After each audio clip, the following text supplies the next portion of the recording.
बिस्मिल्लाहिर्रहमानिर्रहीम। अगर आपने अभी तक ilms.com के यूट्यूब चैनल को सब्सक्राइब नहीं किया है तो आप अभी ilms.com के यूट्यूब चैनल को सब्सक्राइब करें और बेल के आइकन को प्रेस करें। आज मुझे आप लोगों को कुछ टैग्स भी बताने हैं और आप लोगों को स्टाइलिंग बतानी है कि आप स्टाइलिंग किस तरीके से आप कर सकते हैं।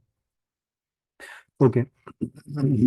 सबसे पहले मैं यहाँ पे एक फाइल मैंने क्रिएट करी है। इस फाइल को मैं यहाँ पे सेव कर लेता हूँ अपने पास डेस्कटॉप के ऊपर। Session 4th Jan। सबसे पहले मैं यहाँ पे आपके पास एक फाइल क्रिएट कर लेता हूँ। इस फाइल का मैं नाम दे देता हूँ, ठीक है, सेशन 6 फॉर एग्जाम्पल। अच्छा, फिर इसके बाद मैं यहाँ पे इस फाइल को मैं सेव करता हूँ। सॉरी, मैंने फाइल बना ली, मुझे फोल्डर बनाना है। सेशन 6, ठीक है।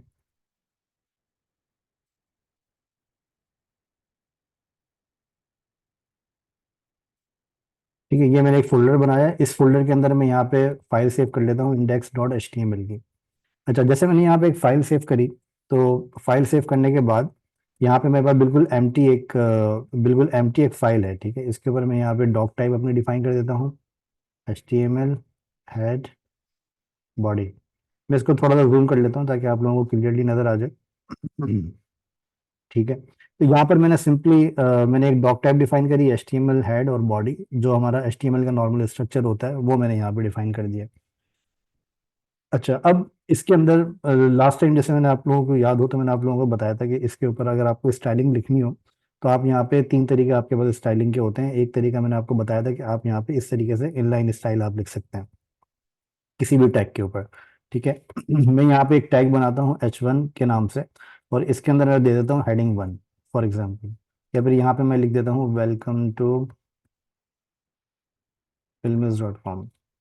ओके, यहाँ पर मैंने ये एक हेडिंग बनाई और ये इस हेडिंग के अंदर मैंने यहाँ पे अभी कोई भी स्टाइल मैंने यहाँ पे अप्लाई नहीं किया है, ठीक है। अच्छा, अब यहाँ पे अगर मुझे स्टाइल अप्लाई करना होगा तो उसके लिए मैं यहाँ पे क्या करूँगा, मेरे पास यहाँ पे 3 तरीके होते हैं। एक तरीका तो ये होता है कि मैं यहीं पर एक तरीका तो ये होता है कि मैं यहीं पर स्टाइल लगा के और यहाँ पर मैं इसको बता दूंगा कि इसका जो बैकग्राउंड कलर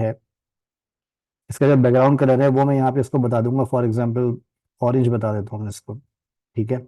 अच्छा, यहाँ पर मैंने ये स्टाइल यहाँ पे डिफाइन किया जिसको हम इनलाइन स्टाइल बोलते हैं। इनलाइन स्टाइल का मतलब ये है कि आपने ये टैग के ऊपर डायरेक्ट आपने स्टाइल अप्लाई कर दिया है, ठीक है।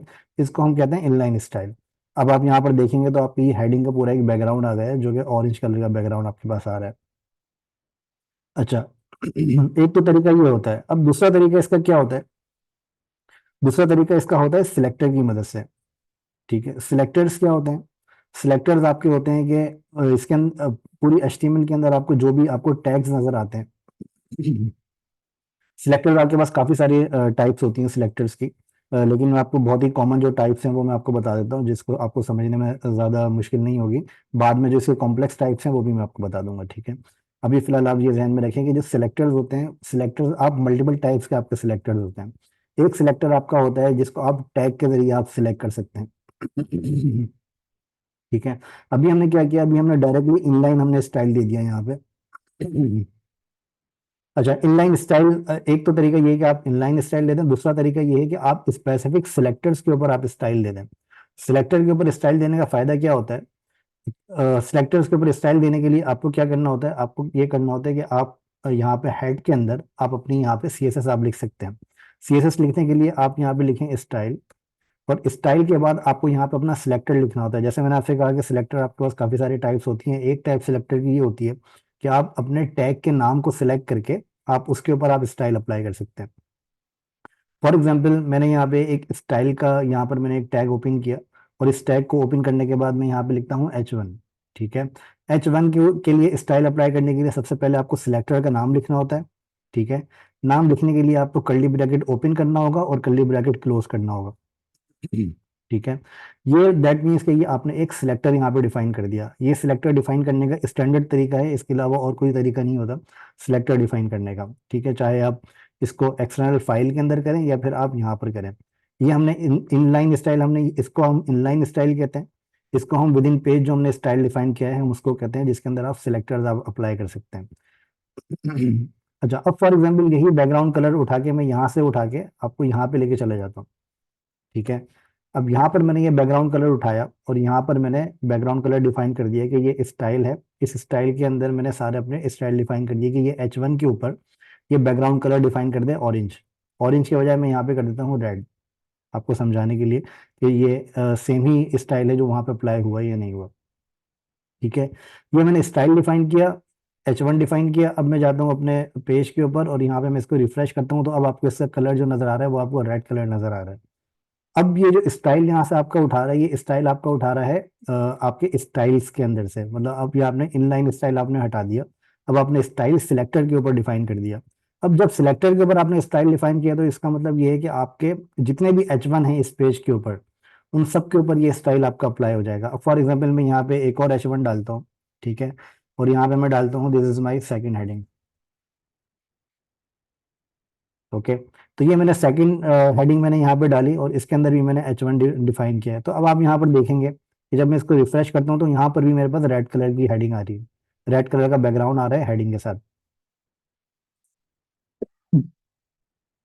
अच्छा, अब इसका फायदा आपको समझ में आ गया होगा कि इसका फायदा क्या है। इसका फायदा ये होता है कि आपको अगर इनलाइन स्टाइल अप्लाई करना है तो आपको इन दोनों पे इनलाइन स्टाइल आपको अप्लाई करना पड़ेगा।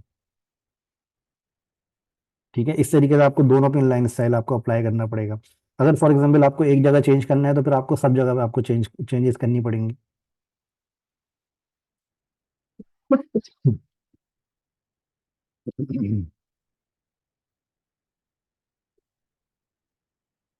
ओके, अच्छा, एक तरीका तो मैंने आपको ये बताया कि इसके स्टाइल अप्लाई करने के लिए आप यहाँ पे एक इनलाइन आप स्टाइल अप्लाई कर सकते हैं या फिर आप सिलेक्टर की मदद से आप इनलाइन सिलेक्टर की मदद से आप स्टाइल डिफाइन कर सकते हैं। अच्छा, सिलेक्टर का एक मैंने आपको तरीका बताया कि एक सिलेक्टर की आपकी टाइप होती है कि आप टैग के नाम के साथ आप उसको सिलेक्ट कर लें। इसकी दो टाइप्स और होती हैं जो बहुत ही कॉमनली हम यूज करते हैं। एक टाइप इसकी होती है जिसको हम कहते हैं क्लास। क्लास क्या होती है कि फॉर एग्जांपल मैं यहाँ पर डिफाइन करता हूँ, जैसे मैंने स्टाइल डिफाइन किया था इसी तरीके से मैं यहाँ पर डिफाइन कर देता हूँ अपनी क्लास। ठीक है, अच्छा, अब क्लास का नाम आप खुद डिफाइन कर सकते हैं। क्लास का नाम मतलब ये मैंने एट्रीब्यूट एक डिफाइन किया है क्लास का। अब अगर आपको याद हो तो मैंने बताया था कि जो आपके एट्रीब्यूट्स होते हैं उसका लिखने का पैटर्न ये होता है कि आपको पहले एट्रीब्यूट का नाम लिखना होता है, उसके बाद इज इक्वल टू लिखना होता है, फिर उसके बाद आपको कोट्स आपको ओपन और क्लोज करने होते हैं। और इन कोट्स के दरमियान आपको अपनी वैल्यू लिखनी होती है। वैल्यू क्या होती है आपकी, फॉर एग्जांपल आपको आपने यहाँ पे एक हेडिंग डिफाइन करी हुई है, अब इसके अंदर आप क्लास का नाम दे देंगे मेन हेडिंग फॉर एग्जांपल। ठीक है, अच्छा, ये आपकी ये क्लास होती है, ये क्लास ये मेक श्योर करेंगे क्लास का जो नाम है ये आपका स्पेस के साथ नहीं होना चाहिए। ठीक है, ये क्लास का नाम आपका स्पेस के साथ नहीं होना चाहिए। और ये आप कैमल केस के अंदर या फिर आप इसको डैश के साथ आप डिफाइन कर सकते हैं। जैसे फॉर एग्जांपल ये आपका सेपरेशन है ये आपके वर्ड्स की। ठीक है, तो मैंने यहाँ पे क्या किया, एच को मैंने कैपिटल कर दिया ताकि आपको ये रीडेबिलिटी आपकी आसान हो एज अ कोडर। ठीक है, तो आपको यहाँ पे क्लास का जो नाम नजर आ रहा है वो आपको ये नजर आ रहा है कि मैंने मेन लिखा, उसके बाद एच मैंने कैपिटल कर दिया और फिर आगे मैंने हेडिंग की पूरी स्पेलिंग मैंने लिख दी। एक तो ये तरीका है इसका डिफाइन करने का। दूसरा तरीका डिफाइन करने का इसका ये है कि आप इसको डैश के साथ भी डिफाइन कर सकते हैं इस तरीके से। ठीक है, एक तरीका ये है कि आप इसको अंडरस्कोर के साथ डिफाइन कर दें। ठीक है, तो जो आपको जो आपको तरीका आपको फिजिबल लगे आप उसको यूज कर सकते हैं। मैं पर्सनली कैमल केस यूज करता हूँ, तो मैं यहाँ पे कैमल केस हेडिंग में यहाँ पे अप्लाई कर देता हूँ। अच्छा, अब यहाँ पे ये मेरा एक सिलेक्टर है, आप ऐसा समझें कि ये मेरा एक सिलेक्टर है। अब सिलेक्टर मेरा ये क्लास में क्यों डिफाइन करता हूँ, क्लास में मुझे इसलिए डिफाइन करनी है ताकि मैं इसको सिलेक्ट कर सकूँ अपनी सीएसएस के अंदर। ठीक है, ये मेरी सीएसएस है, इसके अंदर मैं इसको सिलेक्ट कर सकूँ। सिलेक्ट कैसे करूंगा, जैसे मैंने यहाँ पे H1 मैंने डिफाइन किया है टैग के ऊपर, मैं यहाँ पे H1 की जगह मैं यहाँ पे डिफाइन कर देता हूँ मेन हेडिंग। ठीक है, मेन हेडिंग मैंने यहाँ पे डिफाइन करी, मैं इसको यहाँ पे कमेंट कर देता हूँ। ठीक है, अब यहाँ पे H1 का स्टाइल अप्लाई नहीं होगा। कमेंट करने के लिए शॉर्ट की होती है कमांड स्लैश, और आप इसको ऐसे लिख कर भी आप इसको कमेंट कर सकते हैं। ठीक है, तो ये आपका कोड कमेंट हो जाता है सीएसएस के अंदर। ये मैं आपको बाद में इसकी जो सारी शॉर्ट कीज है वो मैं आपको प्रॉपरली मैं बताऊंगा कि शॉर्ट कीज किस तरीके से आपको यूज करनी होती है। काफी सारी शॉर्ट कीज हैं जो कि आपको बहुत ज्यादा हेल्प करती हैं।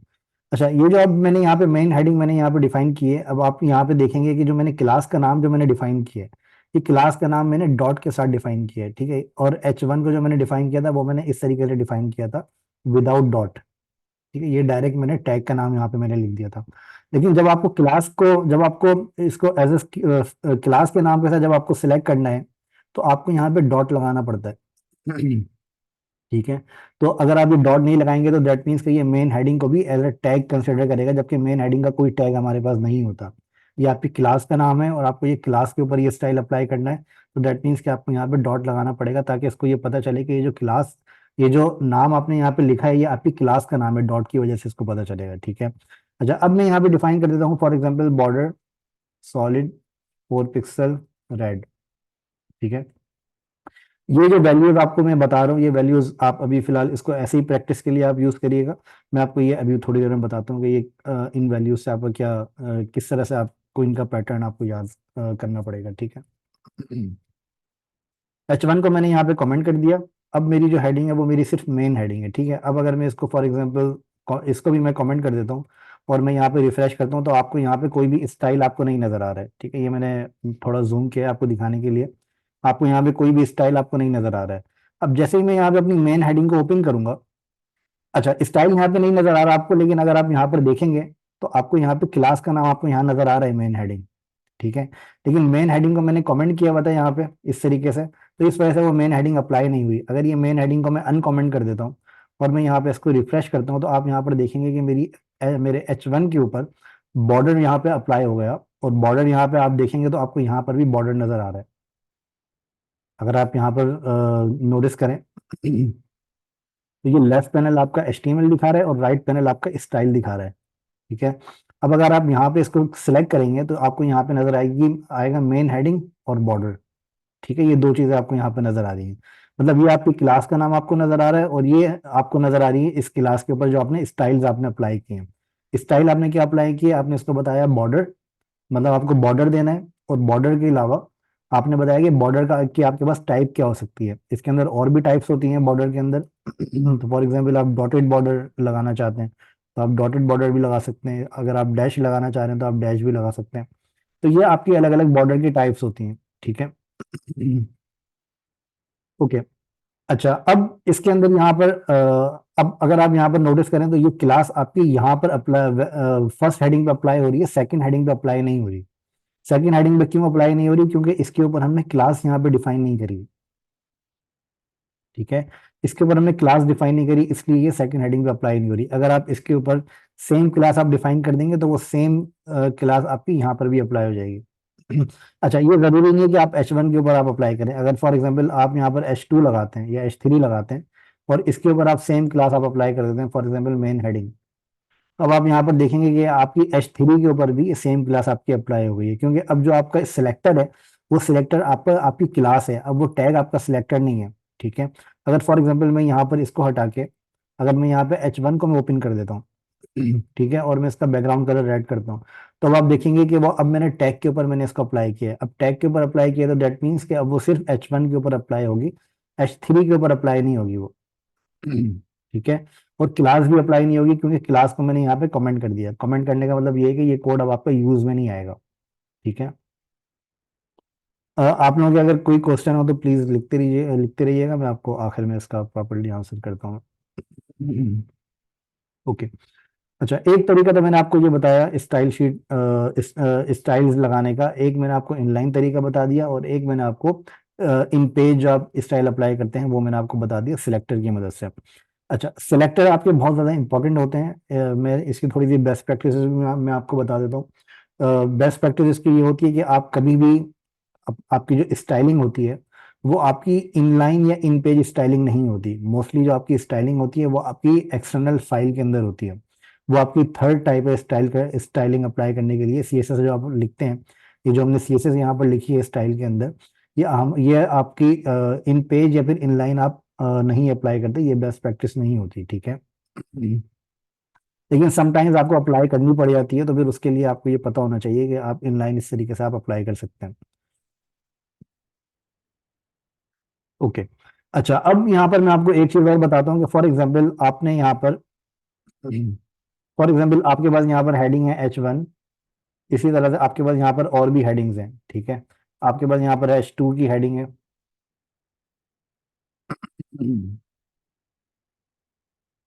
H2 की हेडिंग आपके पास यहाँ पे H3 है, फिर H4 है, H5 और H6। ठीक है। अब इसी तरीके से मैं यहाँ पर भी डिफाइन कर देता हूँ। फॉर एग्जांपल ये मेरी हेडिंग, अच्छा अब यहाँ पर भी मैंने अप्लाई कर दिया हेडिंग 1 2 3 4 5 6। ये मैं शॉर्ट की जो मैं यूज कर रहा हूँ ये मैं आपको बताता हूँ अभी। ठीक है। हेडिंग 1 2 3 4 5 6, और यहाँ पर भी मैंने हेडिंग की जो टाइप्स है वो मैंने यहाँ पे 6 हेडिंग की टाइप्स मैंने यहाँ पे डिफाइन कर दी। ठीक है। आपको यहाँ पे 6 हेडिंग्स आपको यहाँ पे नजर आ रही हैं। मैं इसका ये वाला स्टाइल भी मैं सारे हटा देता हूँ फॉर आपको समझाने के लिए। ठीक है। तो अभी यहाँ पे आपको कोई भी स्टाइल नहीं नजर आ रहा है। अब फॉर एग्जांपल आपके पास एक सिनेरियो आता है कि भाई आपको जो हेडिंग है, अब हर हेडिंग के ऊपर आपको कॉमन स्टाइल्स अप्लाई करने हैं। कॉमन से मुराद ये है कि फॉर एग्जांपल हेडिंग की जो फॉन्ट फैमिली है वो फॉन्ट फैमिली आपकी सेम होनी चाहिए लेकिन साइज डिफरेंट होना चाहिए। ठीक है। तो वो आप यहाँ पर कैसे अप्लाई कर सकते हैं? तो उसके लिए आपको यहाँ पर, उसके लिए मैं यहाँ पे लिखता हूँ फॉर एग्जांपल, उसके लिए मैं यहाँ पे लिखता हूँ फॉर एग्जांपल डिफॉल्ट फॉन्ट। ठीक है। मैं आपको समझाने के लिए मैं ये क्लास का नाम दे रहा हूँ। मैं यहाँ पे मैंने लिखा है default font, default font family कर देता हूँ ताकि आपको क्लियर क्लियर हो जाएगी।